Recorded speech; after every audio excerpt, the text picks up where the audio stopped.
Good morning and happy Halloween. So I already recorded this, but I had to go and delete some stuff on my phone to make room, and I accidentally deleted it. So yeah, I'm gonna do it again. I did a little experiment this morning, and I'm gonna try to insert a little picture so that way it'll explain everything. When you take the Ovidrel shot, it's called a trigger shot. When you take the Ovidrel shot and you take a pregnancy test before the 14 days, it'll come up positive. From what I've read and heard through people who have experienced this, if you take the test prematurely, it'll come up positive. It's a trigger shot. It doesn't mean you're pregnant. Well, it doesn't necessarily mean you're pregnant. I took the Ovidrel shot 4 days ago, so I'm sure, as everybody knows, there's absolutely no way of finding out via pregnancy test, or even, I don't even know if medically you can find out that you're pregnant. Like, there's no way a pregnancy test, there's no way that there's that much HCG in your system for you to find out. No way. So going in, I knew it's not reflecting the truth. So this morning I was laying in bed talking to my friend who literally just got done doing her IUI, just trying to keep her company, because you have to wait, you have to lay there and wait for a while. So just trying to keep her company. And I was thinking, I was like, dude, I should totally take a pregnancy test, because I had one lying around. When you're taking fertility medications, your reproductive endocrinologist will suggest you take a pregnancy test before taking any of the medications, just in case, because you never know.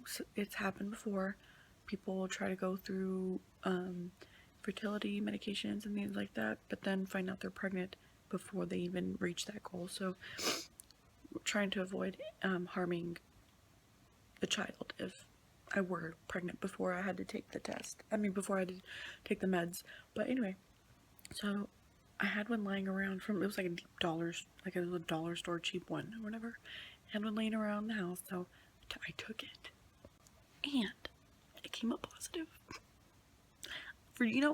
It's so funny because like I said, I've read for years that don't take a pregnancy test after you take your Ovidrel, because it'll come up positive, and then it'll break your heart if you find out afterwards that you're actually really not.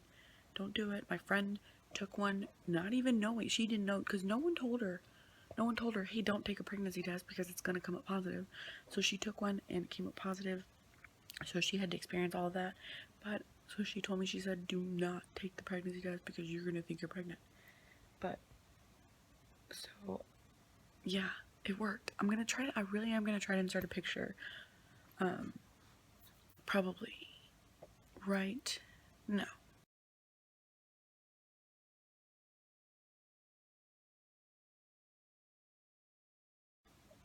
Hopefully you could see that. If not, I'm still working on it, okay? I'm still working on it. Anyways, so, yeah. So I guess I should tell you some of the symptoms from the Ovidrel. Cramping. Bad cramping. Yeah. I don't know if it affects my endo or something. I don't know. I don't even know. I didn't even Google it, but I don't think it has anything to do with my endo, because my friend, the one I was talking about earlier, she said that she cramped really bad with Ovidrel too. Now, I will say that the side effects compared to Femera is 100% completely different. Ovidrel is worse side effect wise than Femera is. Femera, aside from the hot flashes, didn't even feel like I was on anything. Ovidrel, like I said, I've been having really, really bad cramps, and but other than that though, there's really nothing else. I've probably been a little cranky, but that's probably because of the cramps.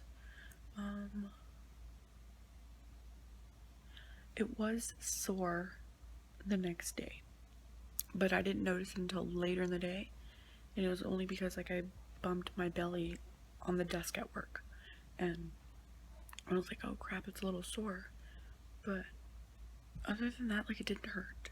Didn't hurt at all. I realized that in the last video I didn't talk about the shot as much as I should have, really. But no, it didn't hurt. It was more all psychological, really. I mean, I was nervous. I was so nervous. And even my friend, who this month was her second time taking the Ovidrel, and I had to give her shot yesterday, or I mean, was it yesterday? No, Thursday, the 28th. I had to give it to her that day, or the 29th, whatever. I had to give it to her that day.